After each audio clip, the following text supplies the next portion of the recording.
Nikki, welcome to the Future Fox podcast. Do you want to just give the people your elevator pitch, your intro, what you do, Sure. who you are, Yes. and what you do? Thanks so much for having me. Appreciate you having me. My name's Nikki Brooker. I am the founder and CEO of Yana, which stands for You Are Not Alone. We created the 501c3 6 years ago after two local moms took their lives and the lives of their kids. We decided we really needed to do better and support moms better. So we created a support system for moms. I'm a mom of three. I have a almost 23-year-old who's in law school on Long Island. I have a 20-year-old who's in school in Colorado Springs. And then I have a 16-year-old son who's in high school. Okay. And I'm a photographer, and I'm a publisher. I publish books of mostly women writers, but we want to empower writers to tell their story. So I wrote a book and then decided, wow, I want to do more of this. So I do that too. So Cool. that's What was the name of your book?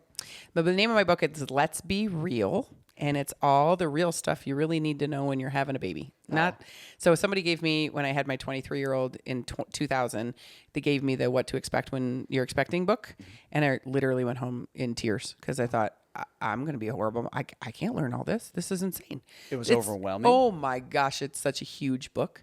And it was too much. It really just set me back. And I thought, someday somebody needs to write a book about what you really need to know. And now that, I've been there and done that and still doing it, I thought, you know what? Over the pandemic, I'm going to write a book. Nice. So I wrote a book. So how big is your book compared to What to Expect? It's like a pamphlet?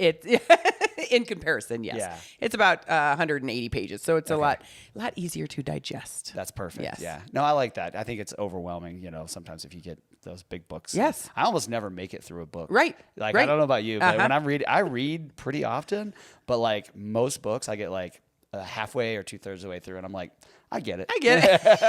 I think I can figure out how this ends. I'm good. I find, they'll have I'll read like business books or self-help books or something. And it's like, they have a theme, they have a thesis, and they kind of write about that, and they write about it. You have 10 chapters, and it's just the same thing in kind of 10 different ways or broken into smaller 100%. pieces. And you're like, get 6 chapters in, you're kind of reading the titles of the other chapters. You're like, You're like, I get it. I think I'm good. I like that you consolidate your time. Like, I think I got the main gist of this, and I'm good. Let me go put some of this into practice now. Exactly. So, yeah, I don't have to. I have 3 kids as well. You do. have boys or girls? I have 2 girls and a boy. Oh, I do too. Do you? Are the oldest 2 girls? Yep. We have the You same. too. Yeah. I have a 7-year-old girl, a 5-year-old girl, and a 2-year-old boy. Oh my gosh, you're just like 20 years behind me. Yeah, exactly. Yeah, there you go. That's awesome. I love that dynamic and having it's something. Is the 16-year-old, is he kind of spoiled? Do the sisters? Oh, if spoil you him? ask the sisters, that we just had this conversation because the 23-year-old's like, if I would have done that, you would be so mad at me. And I'm like, yeah, live and learn. Like, I'm a lot more chill with him because I made all my mistakes with you. Like, I gotcha. Yeah. Sorry about that. Sorry. Yeah. Yeah. No, I'm the same. Yeah. I'm the youngest. I'm the, So am of I. 3. Yeah. That's awesome. Yeah. My he's definitely going to be spoiled. But he's also perfect, so I don't ever have to get on to him. So It's funny how that works. All right. So I want to ask you more about your background. You said you've been doing photography for how long? Well, 30 years. Okay. My husband and I have been together since I was 12 and he was 15. Oh my gosh. Okay. Yep. What grade is that? Like 7th grade? I was the summer of between 7th and 8th. And I met him and I said to a friend of ours, I think I'll marry him someday. Oh my and gosh. she was like, you're 12. And I'm like, well, when you know, you know. Yeah. And sure enough, like that was it. So we've been together ever since. Yeah. We did the long distance thing for 2 years because he was 2 years ahead of me in school. And so he went to the University of Michigan. I was still in high school. So 2 years. Was that like the hardest part? Oh my gosh, the hardest by 2 years far. Of it? Yeah. Being apart. I did long was distance really for hard. a year, and it was just really hard. It's really hard. And back then, like we didn't have cell phones. We weren't texting each other. We were not texting. We did not have a cell phone. We had a phone on the wall. Like we actually had to pick up a phone and call.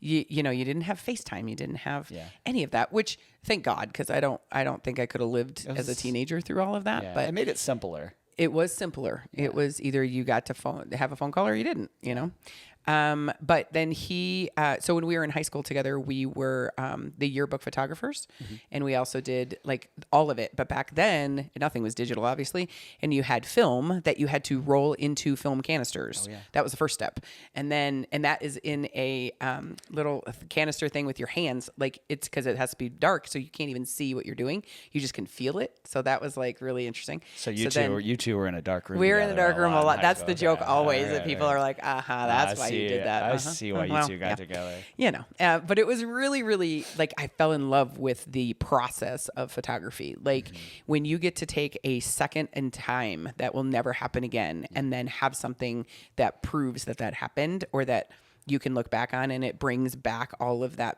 It's just, there's something about it, right? And you cannot recreate it digitally. No.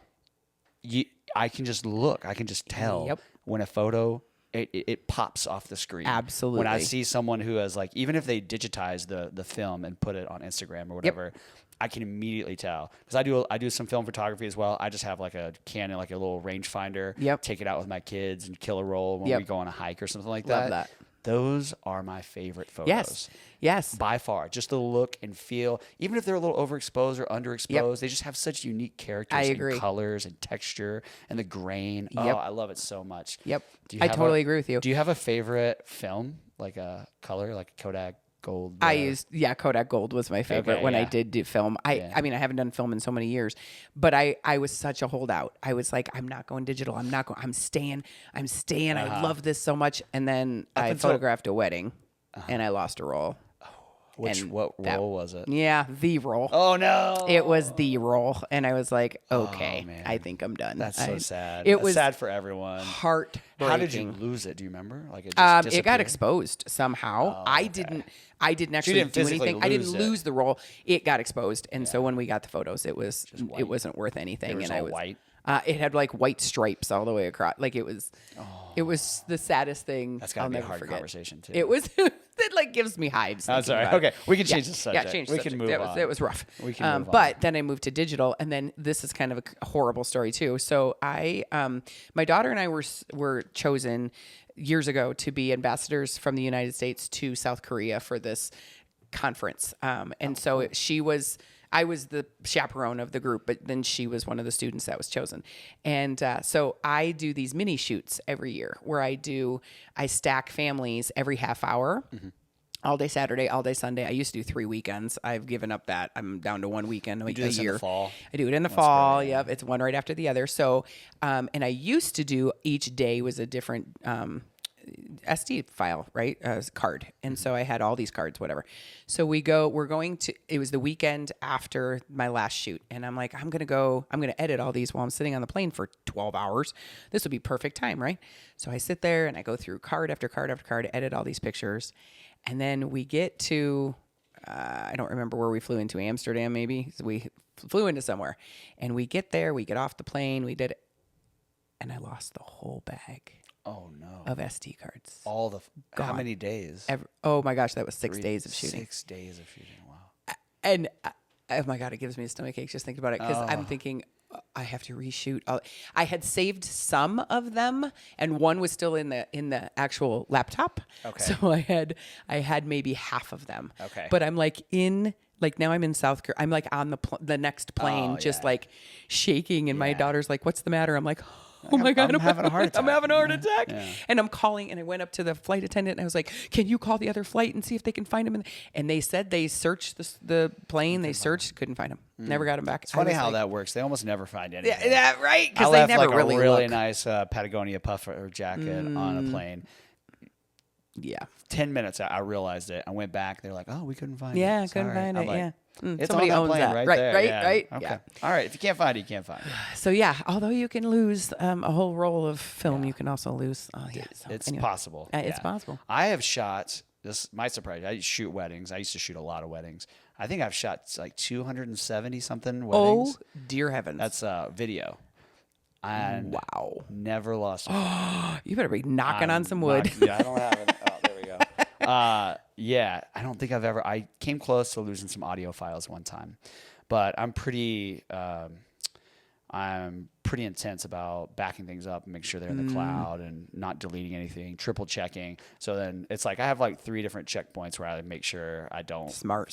So it's like really I dump it when I get home, I check it the next day, and then I'll put the cards back in my cameras and look at the files, make sure and then I'll cross-reference it, and then before I format it. And then I'll leave it on there too, just in case, as long as I can until the next project I have to shoot. Yeah. And then before that shoot, I'll double check again. So wow, it's a lot. It's smart. It's a lot of time and effort and energy. It sure is. But it saved me this long. And so it's so funny because people are like, "Oh my gosh, it's so expensive to get a video or photos and whatever," but they don't think about any of that time and process and all of that. Yeah. Same thing with like people don't think about gear prep. Whenever I have to prep all this gear, people can't see it, but there's 3 cameras and cables and mics and lights and.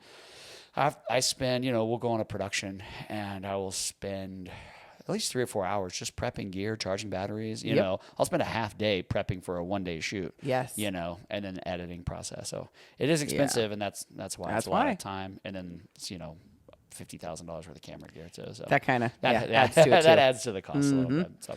But anyways, I want to talk more about Yana, and you said 6 years ago? So was that 2017. 2017. Yep. Okay. And it existed in some way before then, right? So weirdly, it's one of those things that when something's meant to be, it's truly like meant to be. So we had these 2 moms who took their lives and lives of their kids. I was weirdly connected to both of them. Did not know either of them personally, but each of them had a part of their lives that were connected to mine. And so what happened was after the second one in February of 2017, I threw it on my Facebook page because I could not take the heartache anymore. And I said, what are we going to do? We have to do something. We can't just sit here and watch this happen again.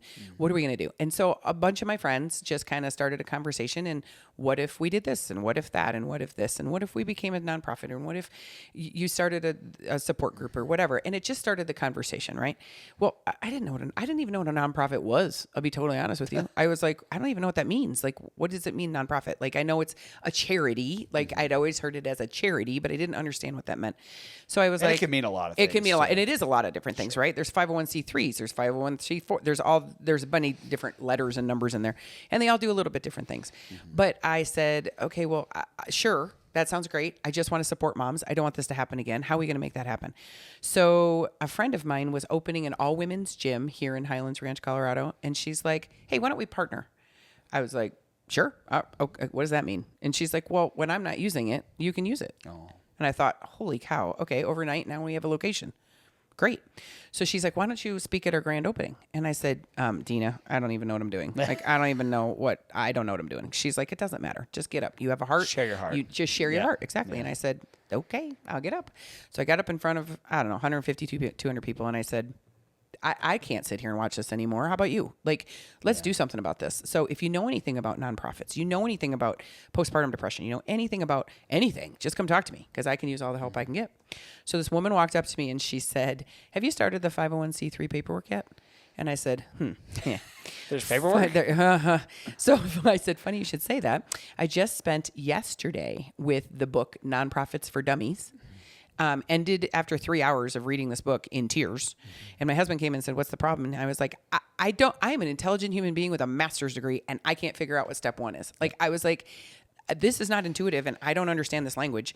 And he was like, honey, put that book away for a while and just go help moms. Like, if you get bogged down on that, you're never going to get where you need to be.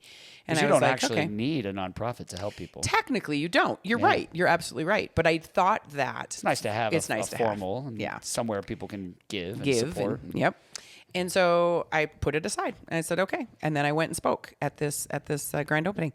And this woman, Julie, walks up to me and she's like, awesome. Throw that book in the trash because I'm going to hand you my nonprofit. Oh, whoa. That's what I said. Whoa. And I said, is that a thing? Can you, I don't understand. And she's like, well, I have this 10-year-old nonprofit. Okay. It did great things for 8 years. It's been sitting dormant for 2 years.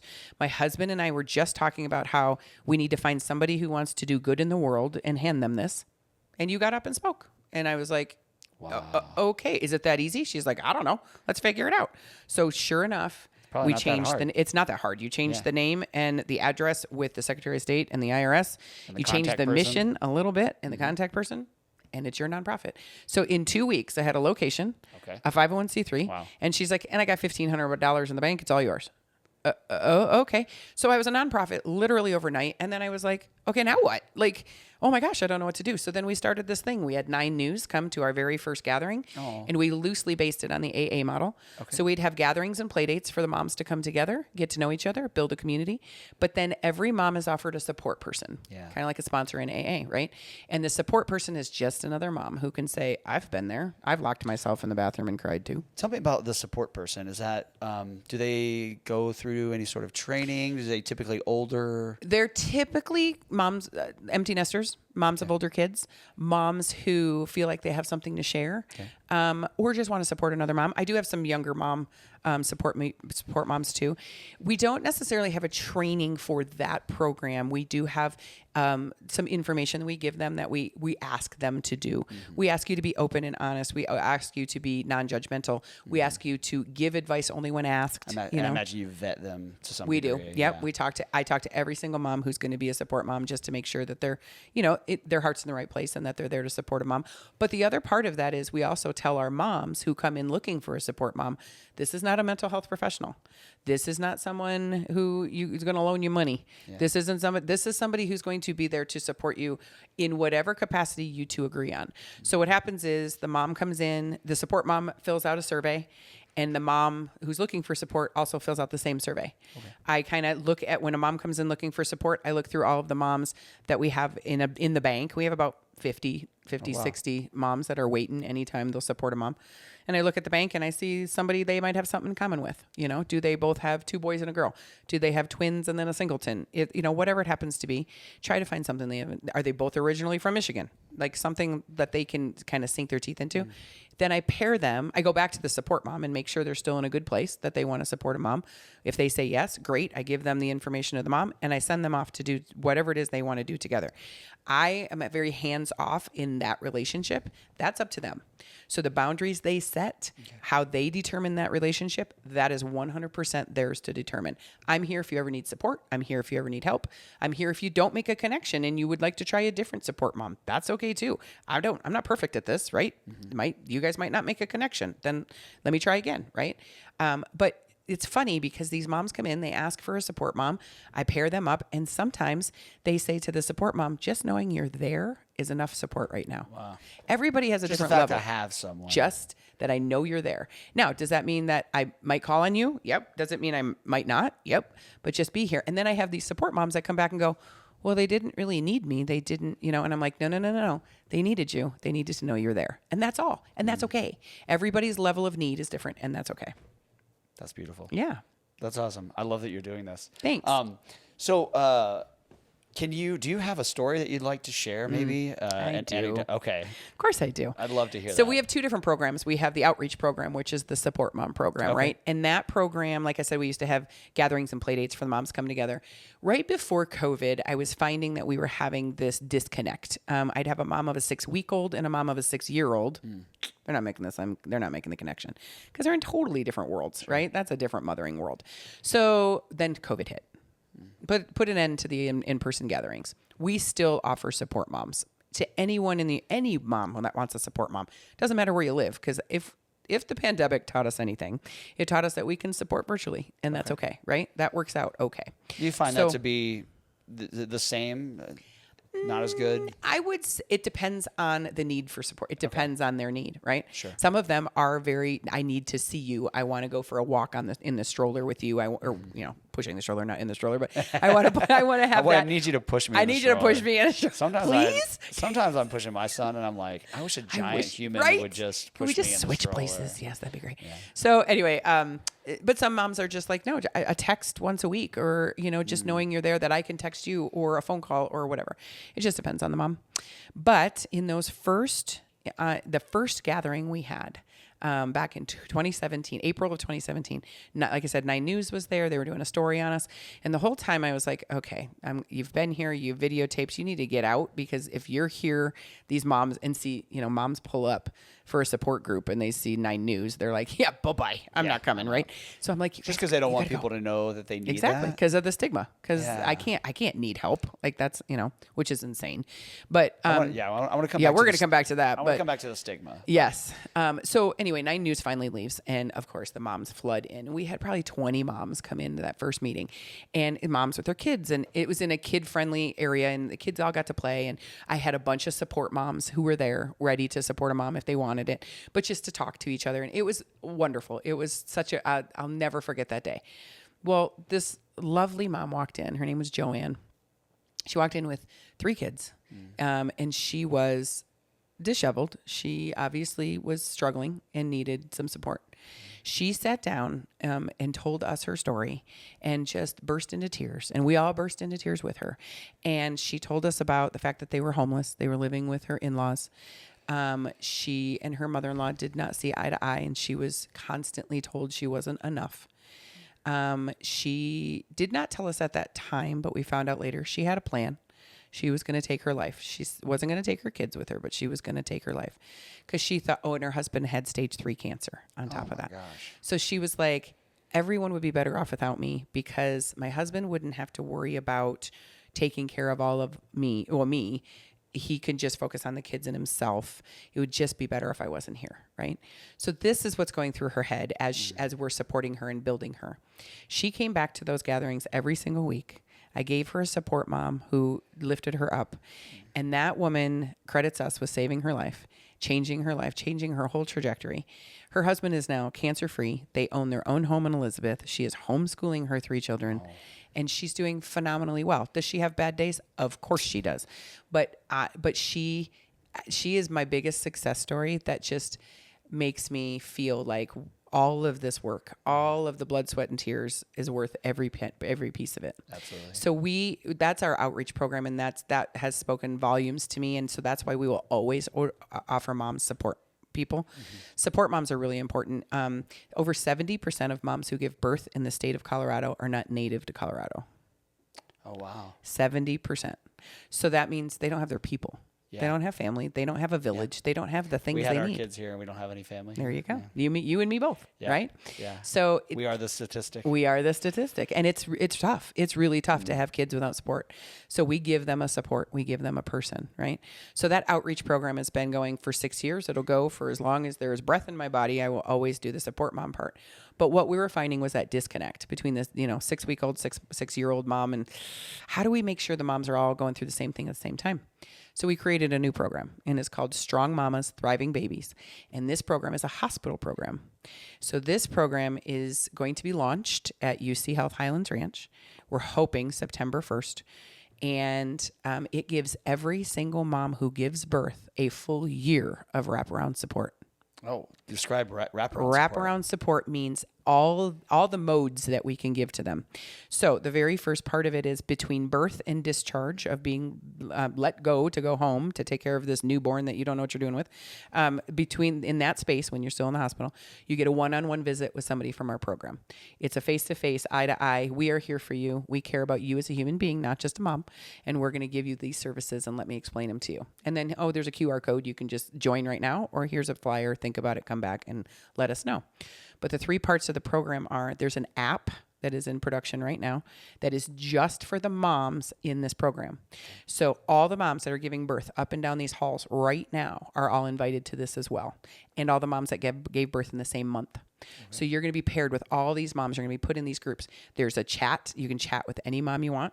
There's a calendar of events. There's online events and in-person events. There are discussion rooms called convos where the moms can just chat about whatever they want to chat about. Breast versus bottle, co-sleeping versus crib, whatever. Doesn't matter. Whatever you want to talk about. So they get to create those rooms. We'll create some rooms. We'll facilitate the conversations. But we're also leaving it to them to have those peer-to-peer support, right? So the app is almost a beta phase. So we're real close to getting ready to launch that. The second part of it is all the January mamas will come back the month of February. So every month, that new cohort of moms comes back the next month. Comes back to where? Back to the hospital. Okay. In a big conference room. Okay. Not in the hospital itself, but in a conference room. And we sit down and we give them the space, the safe space to say all the things they want to say. All the things no one else allows them to say. Like, I don't love this. Yeah. This is harder than I ever thought it was going to be. And I'm not bonding with this baby. I don't want to be married to my husband right now. Right? All of the things that no one allows them to say because of the stigma against, well, you're supposed to know how to do this. You're supposed to love this. Instagram says that this is a beautiful thing. You're supposed to be the Pinterest perfect mom. Well, guess what? You're not. How and is it's your okay. body not back to normal How yet? exactly? How come you haven't lost the baby weight yet? Yeah. It's been 3 weeks, for crying out loud.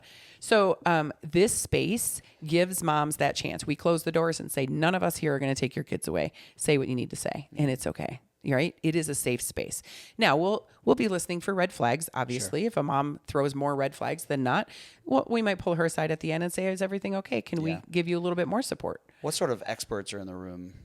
So I have been trained in postpartum mental health. I've been trained in suicide ideology. I've been trained in mental health first aid. I have a whole list of them, right? Are you facilitating most of the conversations? I'm facilitating them for the pilot program, yes. And so, but in 2024, we have government funding to expand into 2 more hospitals. Okay. So we plan to be in 2 more hospitals in our county in 2024. So we want to be statewide in 10 years. We want every single hospital to have this. What sort of staff do you have right now? You're looking at her. Okay. Actually, we just hired our first part-time person. I'm so excited. So we have a second person. She's going to be basically my deputy. Okay. So she's going to help build this program with me, and then she'll take over that hospital while I go on to build the other 2. Okay. So that's the plan. You're going to need more help. I know. We're gonna need lots more help, especially when we get statewide. But so the app is a big part of our program, the in-person gatherings. Oh, and then weeks 2 and 3 of those in-person gatherings, because somebody was like, so it's just going to be a big complaint session for 4 weeks. I'm like, oh, no. That's week 1. We're going to get you comfortable with the feeling and saying the things you want to say and normalizing conversation. But then weeks 2 and 3, we have community experts come in and give moms real world stuff to walk out with. We're going to have a sleep expert come in and give you 3 tips to get baby to sleep through the night. A pelvic floor physical therapist come in and say, it's not normal for you to pee when you jump, and we can fix that. The libraries come in and say, you should be reading to your babies, and here are a bunch of books. Self-care people come in and say, self-care doesn't have to be a $100 massage. It can be a 10-minute bath, and let me give you some other ideas. And here's a bunch of bath bombs, whatever. And so we have all of these people I'm vetting right now to come in and just give moms some stuff that they walk out the door and go, I got this. Yeah. So they're getting like counsel, they're getting to vent. Yep. They're also getting like tangible physical things to help them and baby. Yep. And connecting with all these other moms in the room, right? All these people who are like, you get me. Yeah. You're not judging me. And I say a lot, I'm like, that's why AA has worked for as many years as it has worked, because all those people in that room have slept in a gutter too. Yeah. And they're not going to tell you that you're wrong for sleeping in a gutter. They're going to tell you, we've been there, and let me lift you up and help you out of that gutter. And that's what these moms in this room are going to do, right? They're going to lift each other up. So then week 4 of that is just, okay, now what? You guys, you've created this group. We're all good. Does somebody want a group? We can't do like Facebook groups and that kind of thing because we're HIPAA compliant. Mm-hmm. So you can create that, but kind of go from there.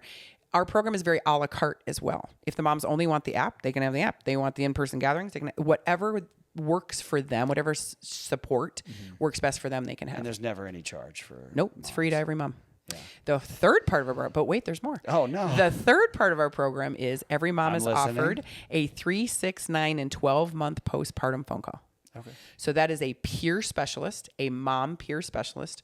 So they will be going through specific training for this. Yeah. And we have created this training, which is going to be state certifiable. So it'll be mom peer support. Because if you go and get training on being a peer mentor, a peer support specialist, you have to identify with one of 2 things. You either have to have a substance abuse history, or you have to have a mental health history. That's not what our program is, right? So I went to go get trained, and they said, well, which one do you identify with? I said, well, neither really. And they said, well, I had, maybe a little postpartum, but I don't know that I identify with a mental health. And they were like, well, then we can't train you. And I said, what do you mean? And they said, well, think about it. If you go to AA, do you want somebody leading that group that's never been an alcoholic? Nope, I don't. You're right. And they said, so honestly, you should make your own training specific to being a mom peer specialist. Well, I happen to have this amazing board member who does that kind of thing and creates those kind of trainings. So she created our training for us. So it'll be a specific where you can actually get certified in it as a mom peer specialist.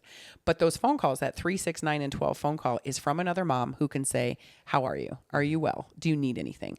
We have this amazing resource bank called Unite Us that we're on, that we can refer them to thousands of different referrals, whether it be a food bank, whether it be, I'm trying to go back to work, but I don't know where to look. I want to get trained in whatever. We can help them find whatever it is they need. So those 36912 calls are peer support. Again, not specifically mental health support, although our callers will be trained in understanding and listening those red flags and those things they need to know. So that's our program. 4-part program that's going to change the world one mama at a time, because Europe, Asia, and Canada give their moms a full year of support. Do you know if you have a baby in Canada, they send a doula to your home to do your laundry? Right? That's pretty amazing. And what do we we're do? a long way from we that. say, go home, figure Good it luck. out. Right? Good luck. Hope it works out for you. Yeah. Yeah. That's tough. Yeah. Stark difference. Yep. Stark Certainly. difference. Yeah. Yeah. And after having 3 kids, I totally understand the need for having, mother support. Yes. Yes. And It's so important. Just add on the hormones to all that, right? Like you just birthed a child and now you have all of this going on, and it's a lot. Yeah. It's a lot. Yeah. We were in a quick story. Yeah. We were in Austin. We lived in Austin for 2 years during the pandemic. And I don't know if you remember, they had a big freeze and like all the power was out. Yeah, okay. I do remember so that's that. when my son was born. Oh, of course. Right in the middle Perfect. of that. So I had to drive my wife to the birthing center where we were supposed to go, just down the street. Well, of course, didn't have any electricity or water. So they sent us to the birthing center on the north side. It was only about like 15 miles, but it took an hour and a half to get there. And it was a very traumatic experience. Yeah. But it was when she finished, her first bath, and I remember just like coming home. They sent us home 6 hours after he was born because they needed the room. I think that maybe it was even 4 hours, but it was very soon. And we were, luckily it was our third. And well, that doesn't mean you still know what you're doing, but no, it's true. It's true. We were a little bit prepared for it. Yeah. We weren't prepared for doing it in the snow. And so I have my newborn son and my 4-hour-old son and my wife who just gave birth in the car, and I'm driving across ice, hour and a half across ice. My gosh. Going, 10 miles an hour, trying not to crash. Oh my gosh. And oh my gosh. made it home safe. No electricity, no water in our home. Wow. So I went out and I melted snow to give my wife. She took a bath in melted snow and about, I don't know, maybe 2 or 3 inches of water. That's how she cleaned her body after giving birth. That is amazing. I know, she's amazing. What a traumatic event for all of you. Yes, it was. We had some friends, some great friends. Shout out to the Hydes who kept our daughters for a day or two while we recovered. But that's amazing. So all that to say, it is hard. Yes. Coming home with a baby and just going, what do we do now? What do we do with this? Yeah. Especially when you don't have water or electricity. And the hormones, and then the baby isn't feeding right and sleeping good. There's so many variables when you have a kid. Yes. It totally makes sense that moms would struggle. Yep. And that's totally normal, and we should definitely be talking about it more. 100%. So I love that you're doing that and helping moms, because I think the more support that they can have, the better it helps society and culture overall, because it just lifts everyone up. Let's be honest, who runs the household, right? Moms. When you think about, just don't even think about your own wife and children, but think about your own childhood, moms. Right? Yeah. Like your mother ran the house. Dads do a lot. Dads do more than Dads they ever have. Dads are amazing. I'm never anyone who bashes men. Don't get me wrong. However, they don't do all the things that moms do, and moms make the world go round. But when moms think about the things moms think about, you sure don't. You sure don't. So it's funny. I have my master's degree is in adult education and development, because I was going to be a teacher forever. I taught for 20 years, and I was going to teach forever. That was my plan. And things, sometimes your plans get changed.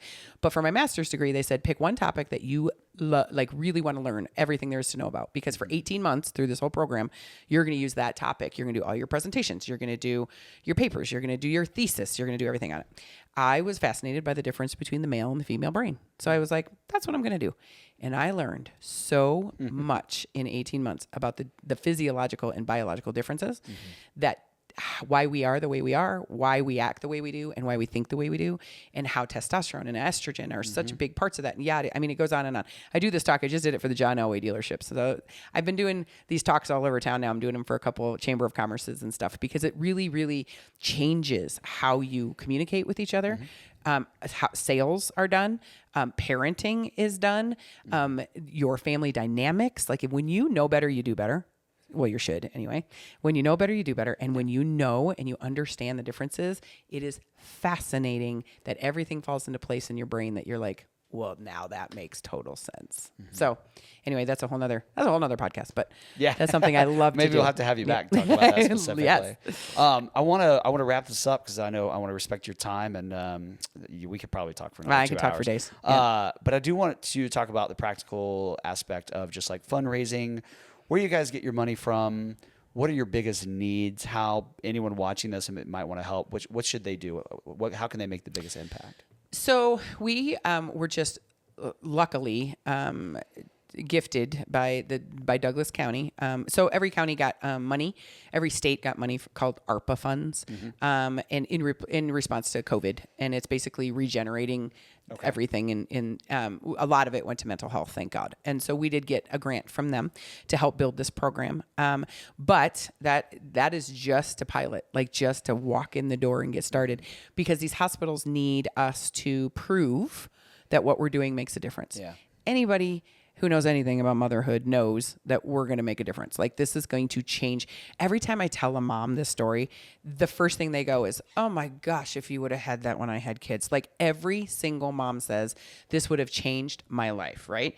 And we know that. We know it's going to change lives. We know we're going to, but any hospital, any government agency, anybody wants data. Give me data. Give me raw data, right? And you can understand why. I get it. Like, I totally get it. We're taking a big risk by letting you in the door. Absolutely. By giving you these funds. Yep. Can you just prove, Can you prove you can do this? That they're making a difference? Yep. And so if you we'll continue. Then and we'll continue, and we'll fund it. Yeah. Right. So they're not going to give us a penny until we can prove what we're doing. So we have to pilot the entire program on our own dime. Oh, so they didn't give you any money up front? Nope. They said, we will give you money if you can show us that this is going to work. You have 1 year. We're going to pilot for a year. Yeah. Okay. So so that's, that costs a lot of money. Everything costs money. Like our taxes, everything costs money. So software, your website, hosting your website. I got an email, you owe $20 for hosting your website. I'm like, I forgot I have to do that. I forgot I have to pay you. Yeah. Everybody wants something. And I get it. Like, everybody should be making money for what they do. Don't get me wrong. But for a nonprofit, that's rough. Yeah. So the expenses of our program, so our website is YANAM2M.com. You can go there and make a donation there. We are having a gala November 4th of 2023, where I'm so excited. It's at a private ranch in Castle Rock, where you get to be a cowboy or a cowgirl for the night. It is called Boots and Bling. And we have silent auction, live auction, paddle raise, all the things. It's such a fun night. You get a full dinner, full bar, the whole thing. 170 is all it fits. Okay. So tickets go on sale soon. And we're always looking for silent auction, live auction items for that. So if you have a business and you're like, you know what, I could donate that and help you make money that way, that would be great. Straight donations are great too, but a lot of people want to do something or be a part of something, right? And I get that. We have an event coming up. I don't know when this is going to air, but August 26th is called Fit Fest here in Highlands Ranch. It's at the Civic Green Park. It's going to be so much. It's our second annual. We did it last year. It's fitness, wellness, family resources. Just a really fun morning event this year. We did it at night last year, and everybody died because it was so hot. So we're going to do it in the morning this time. Okay. And it's there's a mashup workout class. So it's like 5 different gyms get like 10 minutes each, and they get to do a little part of the class. So you can be like, oh yeah, I would try that, or nope, this is not my kind of workout. But it's just kind of getting your body moving. Team Speed's going to be there doing a kids like obstacle thing. We have live music. We have from School of Rock. So we have. I know those guys. They're amazing. Yes, love Holly. We're gonna have food trucks. We have the water features will be on the playgrounds there, and we have so far 25 vendors. We'd like 40, so we need more vendors. So if you're in that world, fitness, wellness, any of that kind of stuff, we'd love to have you. And then we'd love for you to come hang out. It's free for the public to attend. And another event we have coming up is the Ice Cream Social for Highlands Ranch puts on an ice cream social every year. Cool. And they pick one nonprofit to be the beneficiary of it. And this year, that's us. Nice. So that's amazing. That's August 2nd in the evening from 6 to 8 at the same park, Civic Green. That's a huge festival. Fire trucks and you can go climb on a fire truck and get in. Fire trucks and ice cream. I mean, come on. I'm sold. That sounds amazing, right? I'm sold. So that's coming up. So we have lots of events coming up. We have another event, a family field day. It's going to be so fun. You get to participate with your family, and there'll be 10 different stations, and you get to just go and have fun with your family, and there'll be food trucks and da-da-da. That's out at Backcountry Wilderness, which is off of Santa Fe, back by the police station or the police trainings area. So we're doing that with two other nonprofits. We're just doing that as a fun. We have a lot going on. Yeah. So with a staff of one and a half. And me and Pam. We just hired Pam, so we're excited about Pam. But I do have to say, please let me say that I have a phenomenal board of 9 fantastic women. Well, I have 9 women on your board. I have 9 women on my board. That's a big board. It is a big board. And then we have 2 advisors. We actually have a male advisor, so that's good. So we have 2 advisors as well. But my new president is Trista Borrego, and she was the vice president of the Northwest Douglas County Chamber of Commerce, and she is amazing. So I've got great people behind me. But yeah, I'm the only staff member of, me and Pam are the staff members of the nonprofit. So yeah, we could use all the help we can get. We are always looking for support moms too. So we love to build that bank, and if you're out there and you best thing for them to do is go to the website, email us, let us know you're interested, and then I get in touch with you. And if you're a mom out there and who needs support, same thing, like locate us through the website, YANAM2M.com. YANAM2M.com. Yeah. Okay. Well, let's land the plane here then. Awesome. Thank you so much for your time. Thank you. All right. I really appreciate it. Cool.